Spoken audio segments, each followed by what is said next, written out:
Good morning, students. Today I am going to give my lecture for plus 2 Arts Political Science. Name of the chapter is Politics of Land Development, and the topic is Agriculture versus Industry. We have already touched upon a question between agriculture and industry. Which one should attract more public resources in a backward economy like that of India? Many thought that the second plan जो है lacked an agrarian strategy for development and emphasis on industry caused agriculture and rural India to suffer. First 5 year plan में क्या हुआ था कि हमने जो stress दी थी वो थी एग्रेरियन सेक्टर को ऊपर उठाना, एक्सपैंड करना और उस पर ज़्यादा से ज़्यादा इन्वेस्टमेंट करने।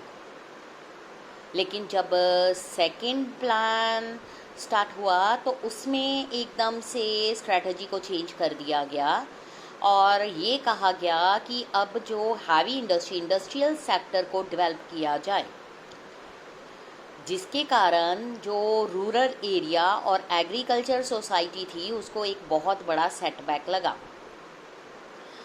Gandhian economist like J.C. Kumarappa उसने एक ऑल्टरनेटिव ब्लूप्रिंट दिया जिसमें ये था कि रूरल इंडस्ट्रियलाइजेशन को डेवलप किया जाए। चौधरी चरण सिंह कांग्रेस लीडर थे, उन्होंने कांग्रेस पार्टी को बाद में छोड़ दिया था और भारतीय लोकदल बनाई थी। उन्होंने फोर्सफुली ये कहा कि एग्रीकल्चर जो है centre of planning for India था। उन्होंने ये कहा कि जो प्लानिंग है उसने बहुत सारी prosperity urban and industrial section में क्रिएट की है, लेकिन जो फार्मर्स एंड रूरल पॉपुलेशन है उस पर जो एक्सपेंडिचर किया गया है बहुत ही कम किया गया है। J.S. कुमारप्पा ओरिजिनल नेम था इनका, J.C. कुमारप्पा इनका ओरिजिनल नेम था। J.C. कॉर्नेलियस 1892 से लेके 1960 तक इकोनॉमिस्ट, चार्टर्ड अकाउंटेंट, इंग्लैंड में पढ़ते थे, USA में स्टडी की, महात्मा गांधी के फॉलोअर थे। उन्होंने गांधीयन प्रिंसिपल को इकोनॉमिक पॉलिसी में अपनाने की कोशिश की। इकोनॉमी ऑफ परमानेंस के वो ऑथर थे। उन्होंने प्लानिंग प्रोसेस में पार्टिसिपेट किया क्योंकि वो प्लानिंग कमीशन के मेंबर भी थे। कुछ लोग ये सोचते थे कि इंक्रीज इन इंडस्ट्रियल प्रोडक्शन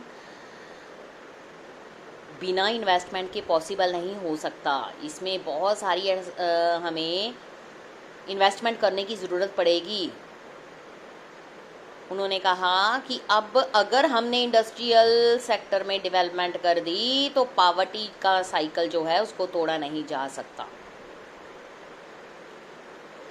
क्योंकि इंडियन प्लानिंग में ये कहा गया था कि एग्रेरियन स्ट्रैटेजी को बूस्ट अप करना चाहिए ताकि हमारी कंट्री में जो फूड ग्रेन्स हैं उसकी प्रोडक्शन इंक्रीज हो सके।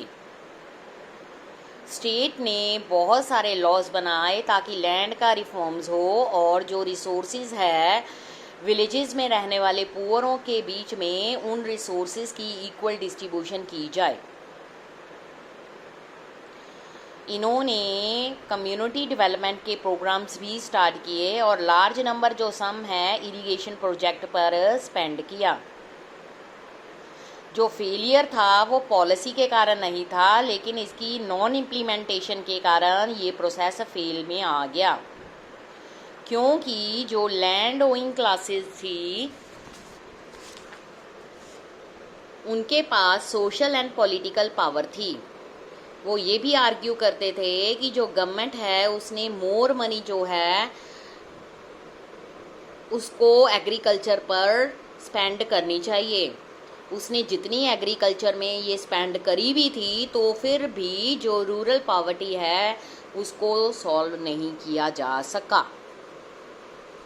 इसमें बचे एक मैं आपको बताने लगी हूँ, पत्थर पंचाली पिक्चर का नाम आपने सुना होगा। जो ये स्टोरी है बेटा, ये पुअर फैमिली जो बंगाल विलेज में रहती थी उसके बारे में बताई गई है कि किस तरह से पॉवर्टी में रहते हुए इसने सरवाइव के लिए स्ट्रगल किया। दुर्गा, हरिहर की डॉटर, और सरभज्जा अपने यंगर ब्रदर, अप्पू ने अपनी लाइफ को एंजॉय किया, चाहे उनकी लाइफ में बहुत सारी स्ट्रगल्स एंड पॉवर्टी आई। जो ये पिक्चर है सारी सिंपल लाइफ के आसपास घूम रही है, और जो मदर के फैक्ट्स हैं, दुर्गा की मदर के और अप्पू की, कि किस तरह से उन्होंने स्ट्रगल किया और अपनी फैमिली को मेंटेन किया। पत्थर पंचाली में सॉन्ग ऑफ लिटिल रोड ये नरेट्स करता है कि जो desire and disappointment poor family की होती हैं वो टेल ऑफ यंगस्टर्स के थ्रू मिलती हैं। ड्यूरिंग मानसून दुर्गा बीमार हो गई, वो मर गई, उसके फादर मर गए। हरिहर रिटर्न्स, उसके फादर बहुत दूर थे, ठीक है। जब उसके फादर वापस आए उनके पास बहुत सारे गिफ्ट्स थे, दुर्गा के लिए साड़ी थी। लेकिन ये जो फिल्म है उसने बहुत सारे नेशनल लेवल पर अवार्ड और इंटरनेशनल लेवल पर भी जीते, including president's gold and silver medal for year 1955। ये फिल्म थी 1955 में रिलीज़ हुई, सत्यजीत रे ने लिखी थी, ठीक है। ये क्या बता रही है? ये उस टाइम की हमें बता रही है सिचुएशन जब हमारी कंट्री में बहुत ज़्यादा पॉवर्टी थी। अभी हमने पढ़ा है agriculture versus industrial sector. Now let us start with the other topic, public versus private sector. India ने दो पाथ्स जो थे डेवलपमेंट के लिए उनको फॉलो नहीं किया।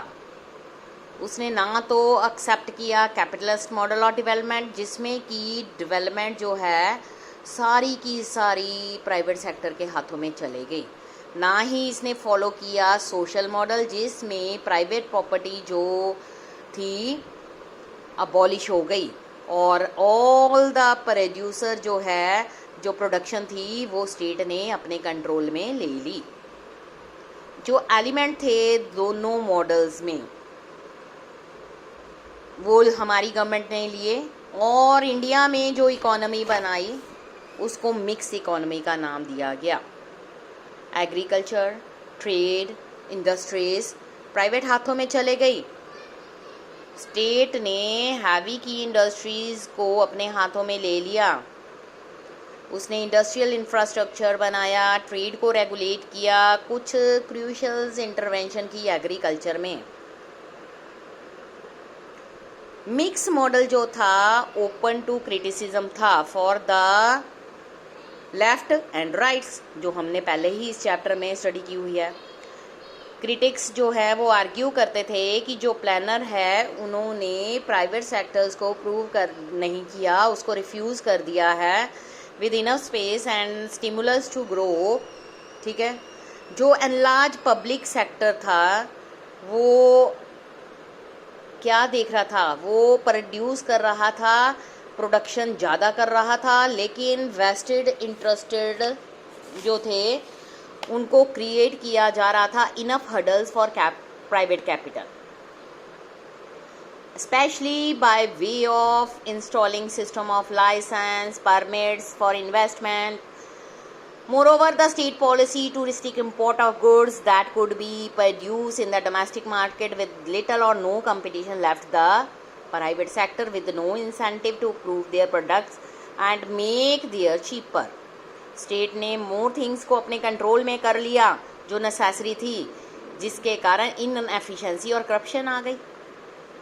हमारी इंडिया की इकोनॉमी मिक्स इकोनॉमी बन गई, यानी कि कुछ पार्ट कैपिटलिस्ट इकोनॉमी में से लिया गया, सोशल इकोनॉमी में से लिया गया। जो हैवी इंडस्ट्री थी वो गवर्नमेंट ने अपने कंट्रोल में ले ली और बाकी कुछ जो थी वो प्राइवेट सेक्टर को दे दी। लेकिन गवर्नमेंट ने प्राइवेट सेक्टर में भी अपने रोल को नहीं हटाया। लाइसेंस देना, और लैंड का अप्रूवल देना, इन्वेस्टमेंट के लिए परमिट्स देना, ये सब कुछ गवर्नमेंट के हाथ में था। प्राइवेट सेक्टर गवर्नमेंट की परमिशन के बगैर कुछ नहीं कर सकता था। गवर्नमेंट ने कुछ इस तरह के इंपोर्ट्स जो थे उन पर, गुड्स जो थे उन पर रोक लगा दी, ताकि हमारी कंट्री के अंदर जितने भी डोमेस्टिक प्रोडक्शन हो रही है उसको कोई compete ना करे और उसका कोई भी कंपटीटर ना हो। प्राइवेट सेक्टर जो है उसका पूरा कंट्रोल गवर्नमेंट के हाथ में चला गया, जिसके कारण हमारी स्टेट में जो है इनएफिशिएंसी एंड करप्शन आ गई। क्रिटिक्स ये सोचते हैं कि स्टेट को ये ऐसा नहीं करना चाहिए। उन्होंने पॉइंट आउट किया कि स्टेट जो है उस not spend any significant amount for public education, health care.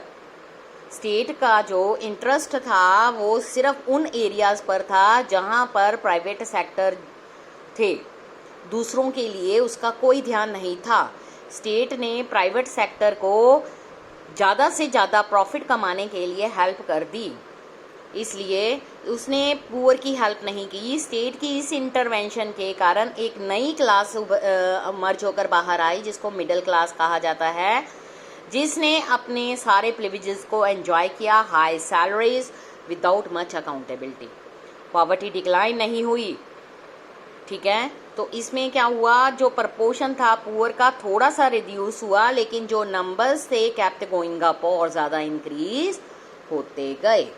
यहाँ तक है। नेक्स्ट हम कल अपने टॉपिक को करेंगे major outcomes. Thank you students.